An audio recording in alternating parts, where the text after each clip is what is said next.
نحمده ونصلي على رسوله الكريم اما بعد فاعوذ بالله من الشيطان الرجيم بسم الله الرحمن الرحيم رب اشرح لي صدري ويسر لي امري واحلل عقدة من لساني يفقهوا قولي ربنا لا تؤاخذنا ان نسينا واخطانا۔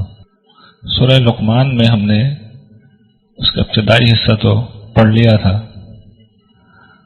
اب یہاں سے آیت 12 سے عرب کے ایک مشہور حکیم جن کا نام لقمان تھا، ان کی کچھ نصیحتوں کا بیان ہے جو انہوں نے اپنے بیٹے کو کی تھی۔ ان کے بارے میں تاریخی طور پہ تو مستند طریقے سے نہیں معلوم کہ کس زمانے کی یہ شخصیت ہیں یہ، لیکن بہرحال ایک حکیم کے طور پر، ایک صالح شخص کے طور پر عرب لٹریچر میں ان کا تذکرہ تھا۔ اب قرآن کریم ان کی اس نصیحت کو لوگوں کے سامنے پیش کر رہا ہے، اور خاص طور پہ قریش کے سامنے، کہ جو دعوت اس رسول کی ہے صلی اللہ علیہ وسلم، یہ ہمیشہ سے صالحین کی دعوت بھی رہی ہے، یعنی توحید کی دعوت جسے ایمان کی دعوت کہتے ہیں، اور عمل صالح کی دعوت یعنی اخلاق کی دعوت، یہی اصل میں رسولوں کی بنیادی دعوت ہوتی ہے۔ اللہ تعالیٰ بیان کرتے ہیں کہ ہم نے لقمان کو حکمت عطا فرمائی تھی، اور وہ حکمت یہ تھی کہ اللہ کے شکر گزار بن کے رہو، اور یہ کہ جو شکر کرتا ہے تو وہ اپنے نفس کے لیے شکر کرتا ہے، اس کا فائدہ اسی کو ہوگا۔ جو ناشکری کرتا ہے تو پھر اللہ بے نیاز ہے، وہ ستودات صفات ہے، اپنی ذات میں آپ محمود ہے، اسے کسی کی تعریف کی ضرورت نہیں۔ پھر اس وقت کا بیان ہے جب انہوں نے اپنے بیٹے کو کچھ نصیحتیں کی۔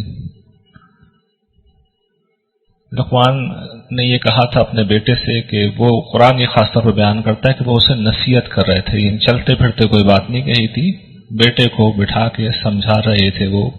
اور یہ ہمارے لیے بھی سبق ہے کہ ہمیں اپنی اولادوں کے بارے میں یہ رویہ اختیار کرنا چاہیے کہ اہتمام کے ساتھ کبھی انہیں بٹھا کے کچھ موٹی موٹی باتیں ضرور بتانی چاہیے، اور وہ ظاہر ہے کہ ایمان کی باتیں ہونی چاہیے، اخلاق کی، اور اس کا ایک نمونہ جسے خود اللہ تعالیٰ کی اپنی تائید حاصل ہے، کیونکہ اس نے اپنے کلام پاک میں اسے نقل کیا ہے، نہ صرف نقل کیا بلکہ آپ یہ دیکھیں گے کہ بیچ میں تائید میں 2 جملے بھی کہے ہیں۔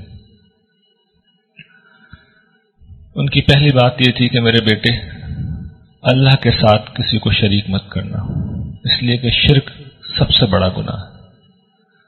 یہ قرآن کریم میں دیگر مقامات پہ بھی بیان ہوا ہے، اور قرآن یہ بتا رہا ہے کہ نبی اور رسول ہی نہیں، عام صالحین بھی اس چیز سے واقف ہیں۔ یہ اتنی مسلمہ انسانی روایت ہے، یہ انسانی روایت ہے ہر دور کی کہ اللہ کے سوا کوئی عبادت کا مستحق نہیں۔ اس کے بعد انہوں نے تو ازراہیم کے سارا اپنے حقوق کا تذکرہ نہیں کیا، لیکن اب بیچ میں اللہ تعالیٰ یہ ایڈ کر رہے ہیں، اس لیے کہ اللہ تعالیٰ کا طریقہ یہ ہے کہ اپنے حقوق کے ساتھ تو عام طور پہ والدین کے حقوق کو بیان کرتے ہیں، تو اب یہ بیچ میں اللہ تعالیٰ کی بات ہے کہ ہم نے انسان کو اس کے والدین کے بارے میں خود نصیحت کی ہے۔ کیوں؟ اس لیے کہ اس کی ماں نے ذوف پہ ذوف جھیل کر اس کا حمل اٹھایا، اور پھر 2 برس تک اس کا دودھ چھڑانا ہوا، یعنی ماں باپ دونوں کی ہی خدمات بہت زیادہ ہوتی ہیں، لیکن ماں کی خدمت ایک حدیث سے بھی معلوم ہوتا ہے کہ 3 گنا زیادہ ہے، اس لیے کہ وہ 3 ایکسٹرا کام کرتی ہے، وہ پیٹ میں رکھتی ہے 9 ماہ، وہ جب ڈلیوری کا عمل ہوتا ہے انتہائی تکلیف دہ وہ اٹھاتی ہے سختی، اور پھر بچے کا رضاعت کا عمل، دودھ پلانے کا عمل، یہ بھی کوئی کم ذمہ داری نہیں ہوتی۔ تو اسی لیے غالباً حدیث میں 3 دفعہ رسول اللہ صلی اللہ علیہ وسلم نے کہا ہے کہ ماں کا حق زیادہ ہے۔ تو اللہ تعالیٰ کہتے ہیں کہ کیا نصیحت کی ہے اللہ تعالیٰ نے کہ میرا شکر کرو اور اپنے والدین کا شکر کرو، تمہیں میرے پاس ہی لوٹنا ہے۔ لیکن اگر والدین تمہیں مجبور کریں کہ تم میرے ساتھ کسی کو شریک ٹھہراؤ، کسی ایسی ہستی کے بارے میں کوئی شرک کی دعوت دے جن کے بارے میں تمہیں کوئی علم نہیں، اور ظاہر ہے کہ ایسی کوئی ہستی ہے ہی نہیں، تو پھر ان کی بات مت ماننا، لیکن اس کے باوجود ان کے ساتھ دنیا میں بھلے طریقے سے ہی معاملہ کرنا. البتہ کسی کی رہنمائی میں چلنے کا وقت آئے تو پھر مشرک والدین کے بجائے اس شخص کی پیروی کرنا، ان لوگوں کے ساتھ چلنا جنہوں نے میری طرف رجوع کیا ہے. آؤ گے تو تم میرے پاس ہی لوٹ کے، اور پھر میں تمہیں بتا دوں گا جو کچھ بھی تم کر رہے تھے. اب یہ ایک بڑی بے مثال انہوں نے بات کہی. انہوں نے کہا میرے بیٹے دیکھو، تم کوئی بھی عمل اگر کرنے جا رہے ہو نا تو یہ بات یاد رکھنا کہ عمل اگر رائی کے دانے کے برابر ہی کیوں نہ ہو، اتنا ہی چھوٹا کیوں نہ ہو، چاہے وہ کسی چٹان و پتھر کے پیچھے چھپ کے کیا گیا ہو، آسمانوں میں کیا گیا ہو، زمین میں ہو، پروردگار اسے لے آئے گا. وہ بڑا ہی باخبر ہے، باریک بین ہے. یہ وہ احساس ہے صاحبوں کہ اگر انسان میں پیدا ہو جائے تو یہ ساری نیکی، تقوی اور احسان کی جڑ ہے. اس احساس کے ساتھ جینا کہ میرا چھوٹے سے چھوٹا عمل اور بڑے سے بڑا عمل اللہ کی نظر سے پوشیدہ نہیں ہے. ہم تو عمل کرتے ہیں، کر کے آگے بڑھ جاتے ہیں اور بھول جاتے ہیں کہ پیچھے کیا کیا. اللہ تعالیٰ آگے بھی ساتھ چل رہے ہوتے ہیں، دیکھ رہے ہوتے ہیں، پیچھے بھی کھڑے ہوئے ہوتے ہیں. ہم بھول جاتے ہیں. قرآن میں اللہ تعالیٰ کہتے ہیں کہ میں نہیں بھولتا، میں سب لکھ لیتا ہوں، اور قیامت کے دن ایک ایک عمل، ایک ایک جملہ، ایک ایک لفظ جو تمہاری زبان سے نکلا تھا تمہیں دکھا دیا جائے گا. اور یہ کوئی معمولی بات نہیں. ہمیں احساس کرنا چاہیے کہ ہم پتہ نہیں کیا کچھ زبان سے کہہ دیتے ہیں. کسی کو جھڑک دیا، کسی کی بے عزتی کر دی، کسی کے بارے میں طنز کر دیا، کسی پہ بہتان لگا دیا. زبان تو ایسے چلتی ہے ہماری جیسے چباتی بہت آسان ہے جو کہ چلانا.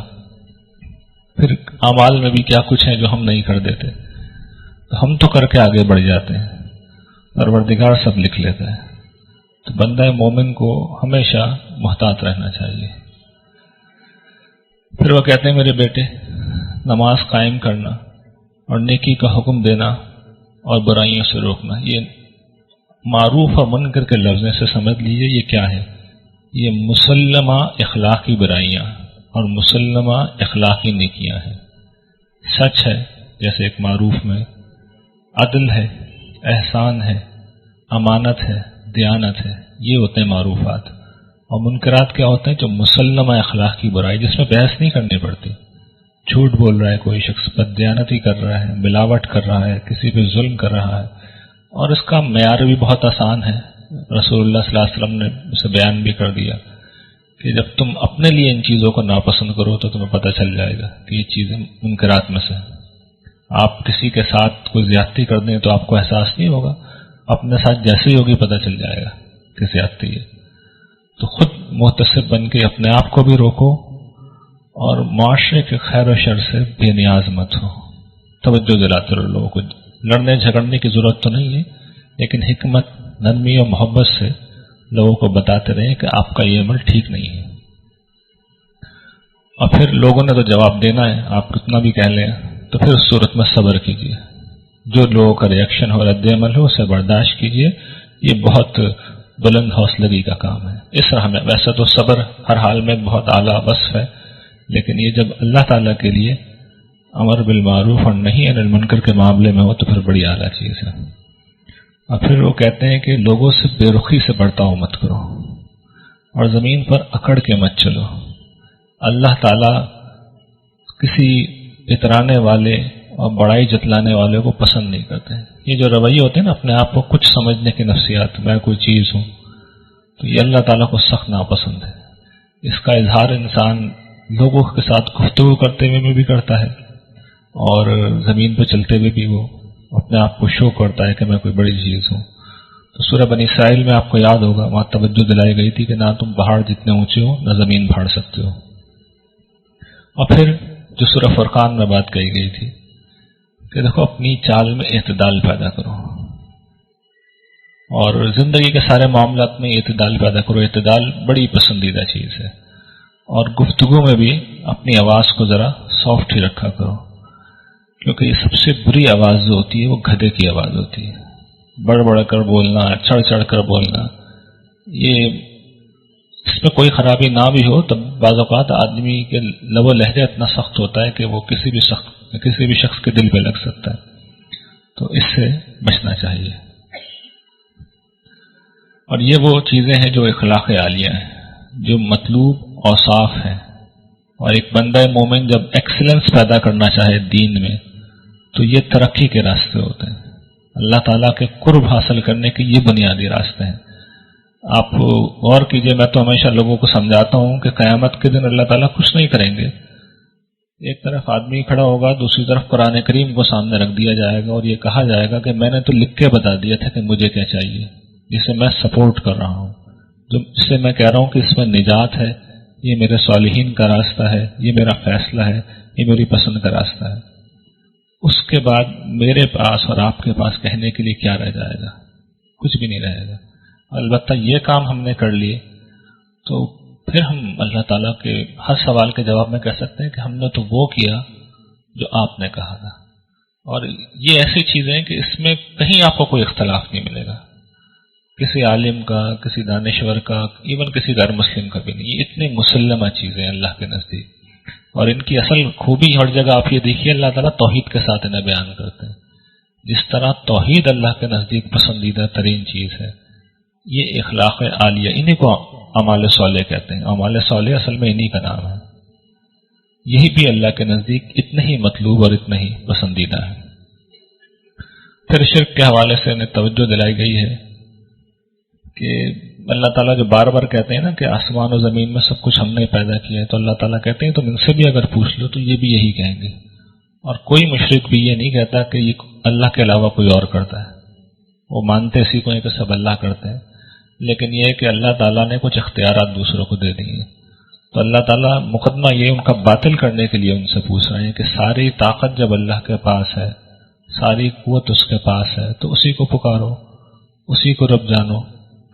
تو یہ سوال اسی پس منظر میں کیا جا رہا ہے کہ ساری اللہ کی قدرت و طاقت تو ہم نے اسٹیبلش کر دی، اب ان سے بھی پوچھ لو کہ اللہ نے کیا یا کسی اور نے کیا، تو وہ خود مانیں گے کیا تو اللہ ہی نے۔ اس کے جواب میں اللہ تعالیٰ کہتے ہیں تم کہو الحمدللہ بل اکثرهم لا یعلمون، تعریف کا مستحق صرف اللہ ہی ہے، لیکن ان میں سے اکثر اس بات کو نہیں جانتے۔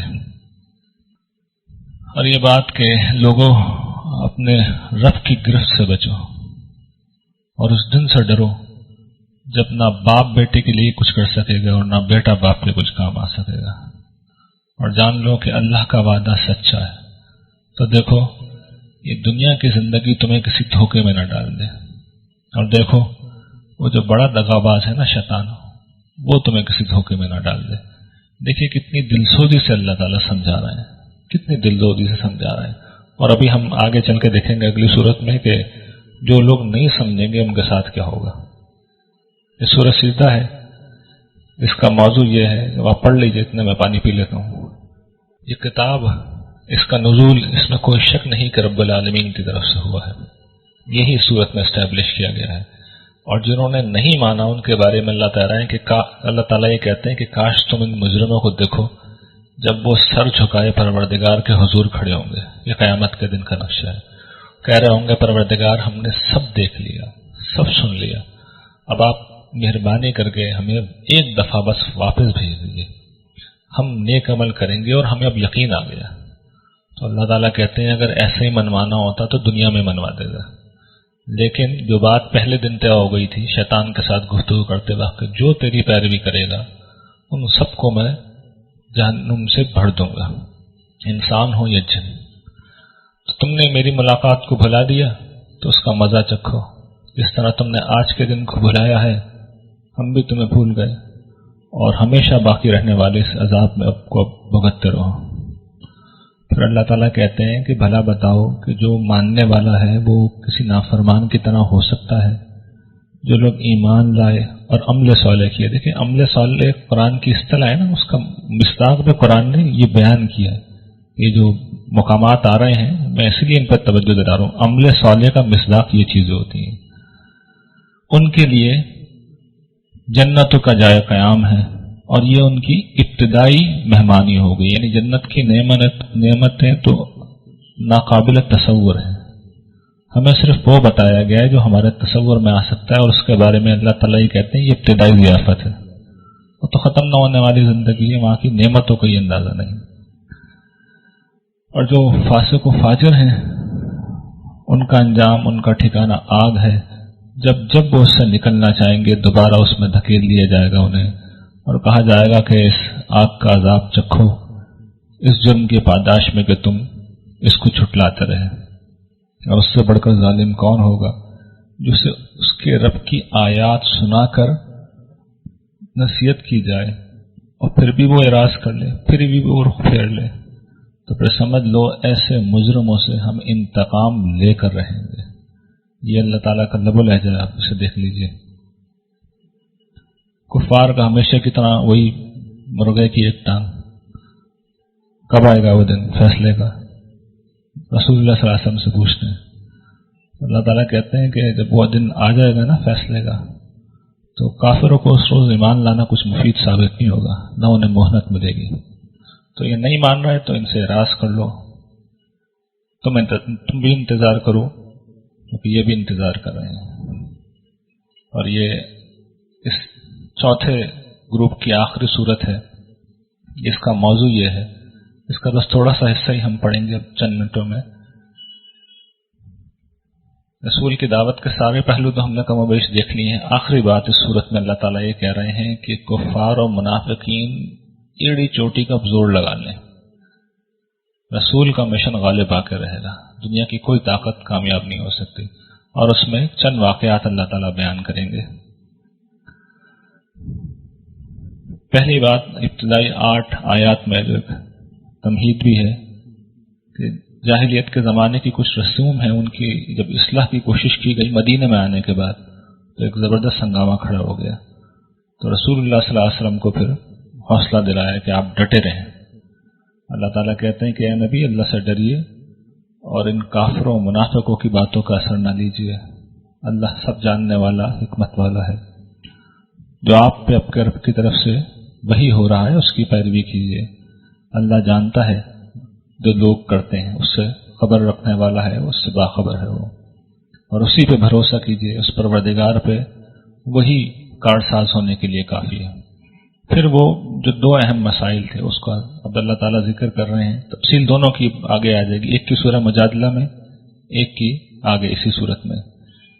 ایک یہ بات کہ تمہاری جو بیویاں ہیں اللہ تعالیٰ نے جن سے تم اظہار کرتے ہو، ان کو اللہ تعالیٰ نے تمہاری مائیں نہیں بنایا، یہ پہلی بات اللہ تعالیٰ کہہ رہا ہے۔ یعنی عرب میں ایک بہودہ دستور تھا کہ بہت غصہ آیا شوہر کو تو بیوی کو ماں سے تشبیہ دے دی، تو اللہ تعالیٰ کہتے ہیں کہ یہ انتہائی بےہودہ بات ہے، اور اس سے کوئی عورت ماں نہیں بن جاتی بلکہ وہ بیوی ہی رہتی۔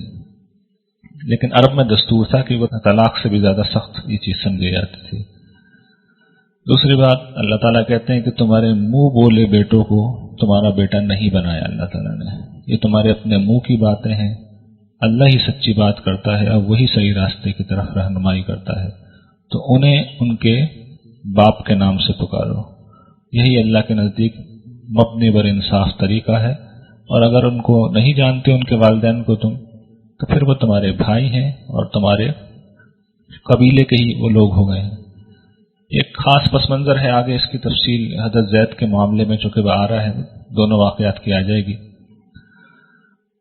اور پھر یہ بیان کیا جا رہا ہے کہ نبی جو ہے وہ مسلمانوں پر ان کے اپنے نفسوں سے زیادہ حقدار ہیں، اور ان کی بیویاں ان مومنوں کی مائیں ہیں۔ باقی مسلمان جتنے بھی ہیں رشتہ دار، وہ سب ایک دوسرے کے زیادہ احق ہیں، زیادہ حقدار ہیں، اور ان مومنوں کے مقابلے میں جو مہاجرین ہیں۔ اس کا بات کا ایک پس منظر ہے، جب مدینہ میں مسلمان آئے تھے تو ایک مواخات قائم کی گئی تھی، مہاجرین اور انصار میں برادری کا ایک رشتہ، تو وہ رشتہ مواخات اس آیت کے ذریعے سے ختم کر دیا گیا۔ اب جو رشتہ دار ہیں وہ مہاجرین اور انصار کے مقابلے میں ایک دوسرے پہ زیادہ حق رکھنے والے ہوگا، یعنی وراثت کے معاملات میں، ولایت کے معاملات میں، تو یہ اس قانون کو بھی منسوخ کیا جا رہا ہے۔ یہ کچھ اصلاحات تھیں، اس کے بعد اب اللہ تعالیٰ، اب چونکہ اس کا ریئیکشن ہوگا وہ آگے زیر بحث آئے گا، لیکن اس سے پہلے اللہ تعالیٰ یہ بتا رہے ہیں کہ پہلے کفار نے جو آخری چال چلنی تھی وہ چل دی۔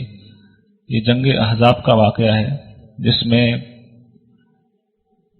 سرزمین عرب کے تمام کفار قبیلے اکٹھے ہو گئے تھے اور ایک عظیم لشکر جرار وہ مدینہ پہ چڑھا لائے تھے۔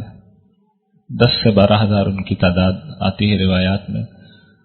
اس وقت انہوں نے مدینے کا گھیراؤ کر لیا اور ظاہر ہے کہ چھوٹا سا شہر کی بستی تھی، چند 100 نفوس بھی اس کے نہیں ہوں گے، تو اس بستی کا انہوں نے گھیراؤ کر لیا۔ تو اس وقت اب اللہ تعالیٰ اس پر تبصرہ کر رہے ہیں کہ یاد کرو اللہ کی اس نعمت کو جو اللہ نے تم پہ کی۔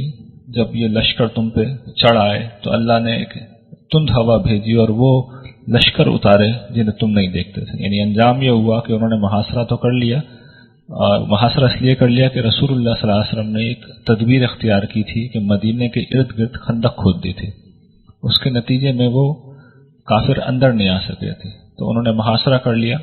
کئی دنوں کے محاصرے کے بعد آخر میں ایک روز آندھی آئی اور آندھی نے ان کے سارے لشکر کو لٹ پلٹ کے رکھ دیا اور وہ لوگ ناکام اور نامراد ہو کر واپس چلے گئے۔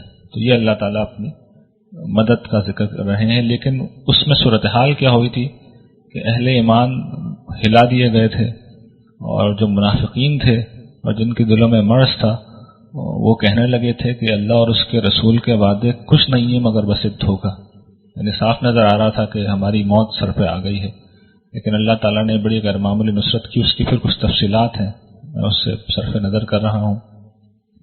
جو نٹ شیل میں اس کا اینڈ رزلٹ اللہ تعالیٰ بیان کر رہے ہیں کہ بہترین نمونہ اس موقع پہ اگر کسی نے قائم کیا تو خود سرکار دو عالم نے صلی اللہ علیہ وسلم، اور آپ کی ہی ذات میں مسلمانوں کے لیے جو ہے بہترین نمونہ ہے ان لوگوں کے لیے جو اللہ کے ملاقات کے امیدوار ہیں، یوم آخرت کے ملاقات کے امیدوار ہیں، اور جو اللہ کو بہت زیادہ یاد کرنے والے ہیں۔ یعنی جو صبر، استقامت اور ہمت اور شجاعت اور لیڈ فرام دا فرنٹ رسول اللہ صلی اللہ علیہ وسلم نے معاملہ کیا وہ بے مثل تھا۔ خندق کھودنے کا مسئلہ ہو، میدان جہاد میں اترنے کا مسئلہ ہو، آپ کی شخصیت ہمیشہ کی طرح بے مثل تھی۔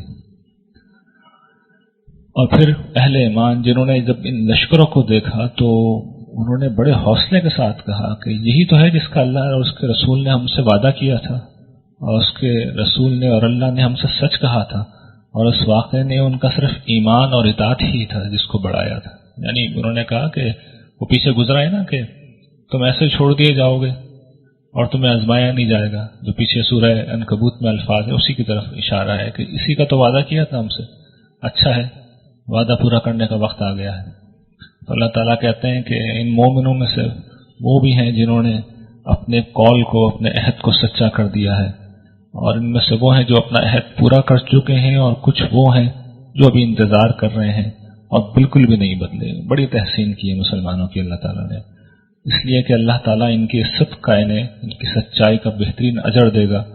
اور جو منافقین تھے ان کے اقوال پیچھے نقل ہوئے ہیں کہ کس طرح وہ ڈرپوک اور بزدل کیا کیا کر رہے تھے اس وقت، ان کو عذاب دے اگر چاہے، اور چاہے تو انہیں معاف کرے۔ اور یہ جو کفار ہیں اللہ تعالیٰ انہیں بے نام، بے نیل، نامراد اور خوار کر کے واپس لوٹا دیا، پسپا کر دیا، اور مومنوں کی جگہ جنگ کے لیے اللہ تعالیٰ کافی ہو گیا۔ وہ زبردست ہے، وہ قوی ہے۔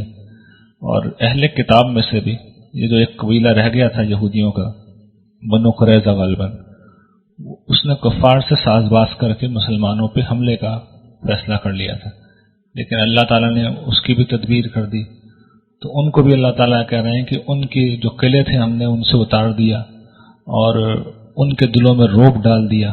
تو صورتحال یہ ہے کہ تم ان میں سے کچھ کو قتل کر رہے ہو، کچھ کو تم نے قیدی بنا لیا ہے، ان کی زمینوں کا اللہ نے تمہیں وارث کر دیا، ان کے گھروں کا اور ان کے مالوں کا۔